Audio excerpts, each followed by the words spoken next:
Let's talk about what happens when talent collides with chaos and the whole world is watching. Picture this. You're 25 years old, fresh contract worth $2.5 million, playing under the brightest lights professional football can offer. Your father is a living legend, your last name opens doors most athletes can only dream about, and you're one solid preseason away from proving you belong in the NFL. Then, in one explosive second, you throw it all away. Not because you weren't good enough, not because the opportunity wasn't there, but because when the heat turned up, you couldn't control what was burning inside you. That's exactly what happened to Shiloh Sanders, and what came after that moment sent shockwaves through the entire football world. August 23rd, 2025, Raymond James Stadium in Tampa. The Buccaneers are hosting the Buffalo Bills in what should be a routine preseason finale. Shiloh Sanders, undrafted but still fighting for his dream, is out there battling for what might be the final safety spot on the roster. The game is tight, Tampa is trailing, and tensions are already high. Then it happens. Second quarter, Bills tight end Zach Davidson gets tangled up with Sanders after the play, but instead of letting it go, Davidson keeps pushing. He's 6'7", 251 pounds, towering over Sanders, who stands at 6 feet even. Davidson shoves him, grabs his helmet, swings near his face, and keeps the contact going way past the whistle. He's pushing Sanders backward nearly 15 yards toward the goal line. The refs are watching, but they don't throw the flag on Davidson. Not yet. Sanders is crouched down, trying to reset, trying to stay cool, but Davidson won't stop. He jams his fingers inside Shiloh's face mask, a move that's dangerous and dirty by any standard. Still no flag. Then Davidson gives one final shove, the kind that says he's not respecting Sanders at all. And that's when Shiloh snaps. He rises up and swings hard. Whether it was a closed fist or an open hand, people still argue about that detail, but it doesn't matter because the result is the same. The contact lands clean on the left side of Davidson's helmet. The sound echoes across the field and everyone freezes. Two referees standing right there see it all. Flags fly instantly. Unnecessary roughness, ejection, game over for Sanders. His teammates try to pull him away. Linebacker John Bullock grabs him, trying to calm the situation, but the damage is already done. Sanders walks off the field knowing he just torched his own career in front of millions. And here's the part that made it even worse. Davidson never got flagged. Despite clear footage showing him instigating, shoving, and sticking his fingers in Sanders' face, the officials let it all slide. After the play, Davidson even celebrated, throwing up a too small hand gesture, mocking Shiloh as he walked off. That disrespect lit up social media. Fans were furious, calling out the double standard, questioning why the refs didn't control the situation before it exploded. But the consequences for Tampa were immediate and brutal. The penalty gave Buffalo a first down at the 11-yard line. On the very next play, Tyrell Shavers made a jaw-dropping one-handed touchdown catch that went viral for all the wrong reasons. In one sequence, Shiloh's loss of control cost his team field position, momentum, and ultimately contributed to a 23-19 loss. Head coach Todd Bowles, known for his no-nonsense defensive philosophy, was absolutely fuming. After the game, he didn't sugarcoat anything. He called the ejection inexcusable. For a player fighting for a roster spot, that was the kiss of death. Less than 24 hours later, on August 24th, the Buccaneers made it official. Shiloh Sanders was waived. The team framed it as part of standard preseason roster cuts, but nobody was buying that. The timing screamed punishment. This wasn't about talent, it was about trust, control, and whether a player could handle the pressure of the NFL without imploding. And Shiloh had just proven he couldn't. The news came through his agents, Drew Rosenhaus and Robert Bailey, two of the most powerful representatives in professional sports. Rosenhaus is famous for his next question media strategy and for getting clients paid, but even his reputation couldn't save Sanders this time. Immediately after the release, Rosenhaus and Bailey went into crisis mode, reaching out to every team in the league, trying to drum up interest. They pitched Shiloh's athleticism, his pedigree, his upside. They begged teams to give him a shot, even if it was just a practice squad role. But the silence was deafening. The football world reacted fast, and it wasn't pretty. Former players, analysts, and fans all weighed in, and most of them weren't sympathetic. Critics pointed out that Shiloh's preseason stats were underwhelming. 4 solo tackles and 1 quarterback hit across 3 games. That's not the production of someone who should be making a 53-man roster, let alone someone with his baggage. Many analysts argued that the punch wasn't the real reason he got cut. It was just the final excuse the team needed to move on from a player who wasn't performing and came with too much risk. Some questioned whether Shiloh ever had the football IQ or discipline required to succeed at at the NFL level. Others said the incident was just the latest proof of deeper character issues that had been festering for years. The Sanders family name, which had opened so many doors, was now being used against him. People started asking whether fame and privilege had shielded Shiloh from accountability his entire life, whether the family's brand of tough love and public support had actually enabled bad behavior instead of fixing it. And then the real bombshell dropped. This wasn't Shiloh's first violent outburst, not even close. Once reporters and fans started digging into his past, a disturbing pattern emerged. Violence, anger, lack of consequences. The punch in Tampa wasn't an isolated mistake, it was the culmination of the years of red flags that nobody wanted to address. To understand how someone with so much potential could self-destruct so completely, you have to go back to where it all started, back to a 15-year-old kid in Dallas, Texas, who made a choice that would haunt him for the rest of his life. September 17th, 2015, Focus Prep Academy in Dallas. Shiloh Sanders is 15 years old, serving an in-school suspension for being disruptive. The school has a strict no cell phone policy, but Shiloh breaks it to text his mom, Pilar Sanders, during an ugly custody battle between his parents. School security guard John Darjan, a 48-year-old former minor league baseball player, steps in to confiscate the phone. He's doing his job, reportedly following orders from Deion Sanders himself. What happens next changes everything. According to court records and witness testimony, Shiloh suddenly elbows Darjan in the chest, hard. Then he keeps hitting. Even as Darjan stumbles and falls, Shiloh doesn't stop. The attack is so violent that Darjan has to be rushed to the hospital. The injuries are catastrophic: broken neck, cervical spine damage, permanent neurological injuries that will affect him for the rest of his life. Darjan undergoes an intense 5-level spinal fusion surgery and ends up on a modest $1,400 a month disability payment. He still needs constant medical care and may require additional surgeries, all because he tried to enforce a school rule. The legal aftermath dragged on for years. Multiple investigations all reached the same conclusion: Shiloh was at fault. 4 out of 5 findings confirmed it. A 2022 Texas court ruling made it crystal clear. On September 17th, 2015, Shiloh Sanders did in fact cause physical harm and injuries to John Darjan, and those injuries were a foreseeable result of the assault. Despite overwhelming evidence, Shiloh and his family fought the case at every turn, avoiding responsibility, challenging findings, and creating legal roadblocks. When it finally went to trial in March 2022, Shiloh didn't even show up. He claimed he never received proper notice because of an old address and that he couldn't afford legal representation. That no-show cost him. The court issued a default judgment of $11.89 million. That number wasn't random. It was meant to reflect both the severity of Darjan's injuries and Shiloh's refusal to face accountability. But instead of accepting the ruling and trying to make things right, Shiloh made it worse. In October 2023, he filed for Chapter 7 bankruptcy in Colorado, attempting to discharge the debt. This move shocked everyone because reports indicated he had over $1.1 million in name, image, and likeness deals from his college football career. The optics were terrible. It looked like someone trying to use legal loopholes to escape responsibility for permanently injuring another human being.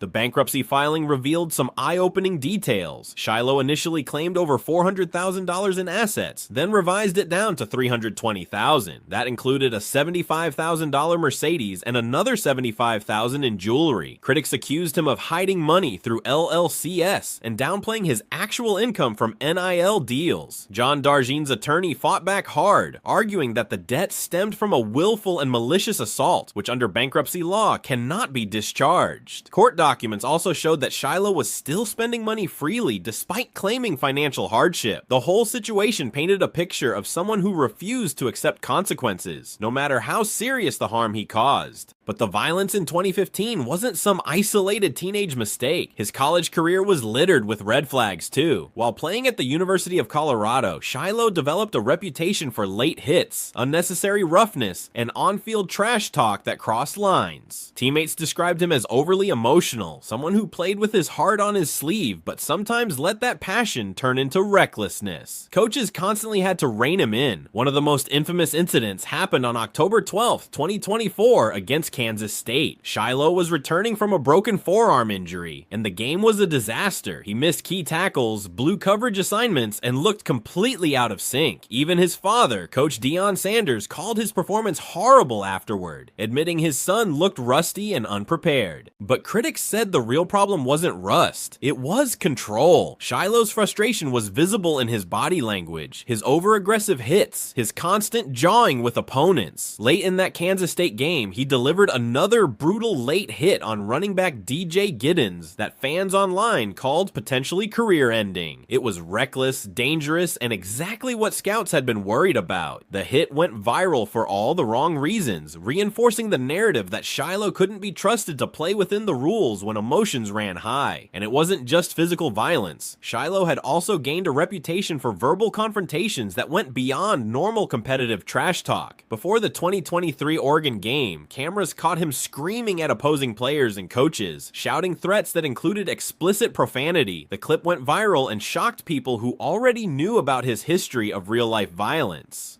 To many, it felt like watching someone who had never been properly held accountable finally cracking under the pressure. To really understand where that rage came from, you have to look at the family dynamics that shaped him. Shiloh's parents, Deion and Pilar Sanders, went through one of the most public and bitter celebrity divorces in recent memory. Public accusations, explosive custody battles, and even domestic violence claims all played out under the media spotlight. In 2012, Pilar was arrested for allegedly assaulting Deion at their home in Prosper, Texas.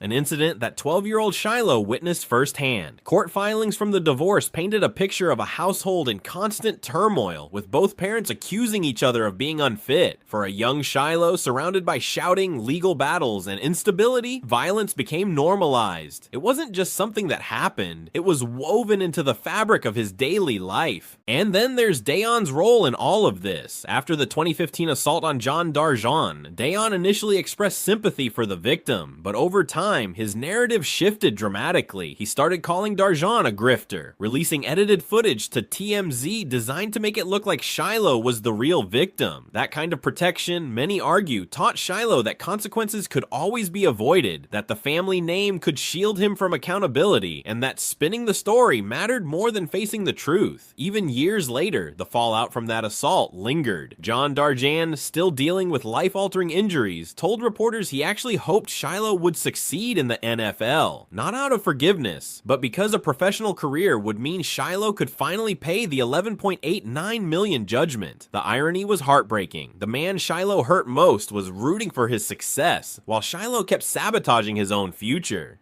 By the time Shiloh reached the NFL, all of these patterns, violence, impulsive decisions, emotional outbursts, followed him like a shadow. Former teammates and coaches quietly acknowledged that he struggled to control his temper in high-pressure situations, and eventually, that flaw became the defining characteristic of his entire career. All those red flags, all that history, all those warning signs, they're exactly why no NFL team drafted him despite his athletic ability and famous last name. Scouts and general managers whispered that his baggage made him too risky. His talent was undeniable, but his character was questionable. And in today's NFL, where one bad decision can cost a franchise millions in public relations damage, teams weren't willing to take that gamble in the draft. The Sanders family often responded to criticism by framing it as persecution, as jealousy, as people trying to tear them down, but the reality was simpler. Shiloh's issues weren't about his last name, they were about his choices.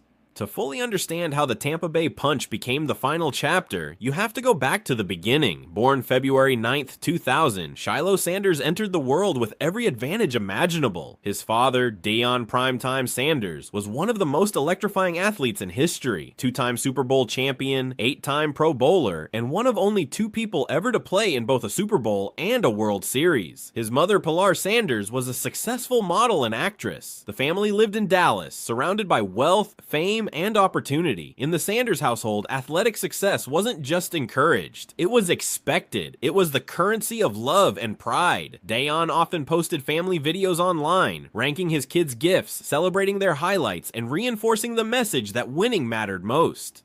From an early age, Shiloh seemed built for greatness. He wasn't just about football. He dabbled in music production and beat making, showing creative talent beyond the field. But football was where the legacy loomed largest, and where the pressure felt most intense. At Trinity Christian High School in Cedar Hill, Texas, where Dion coached as offensive coordinator, Shiloh became a multi-dimensional athlete. He played safety, wide receiver, punt returner, and kick returner. His senior year stats were impressive: 24 tackles, 5 interceptions, 1 fumble recovery on defense, 13 catches for 199 yards, and 3 touchdowns on offense. He even returned 2 kickoffs for touchdowns, showcasing that signature Sanders speed and explosiveness.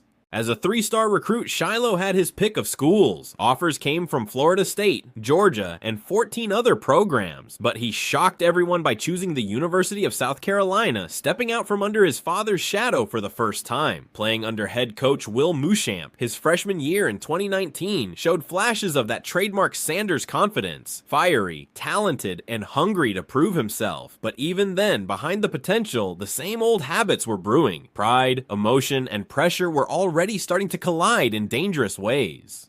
At South Carolina, Shiloh saw limited action as a freshman. 4 games, 2 tackles, 1 fumble recovery. The COVID-shortened 2020 season gave him more opportunities. 9 games, 4 starts, 32 total tackles, including a standout 10-tackle performance against Auburn. But even with those flashes, something felt off. After that season, Shiloh entered the NCAA transfer portal, making his first major move. While transfers are common in modern college football, Shiloh's decision hinted at deeper issues.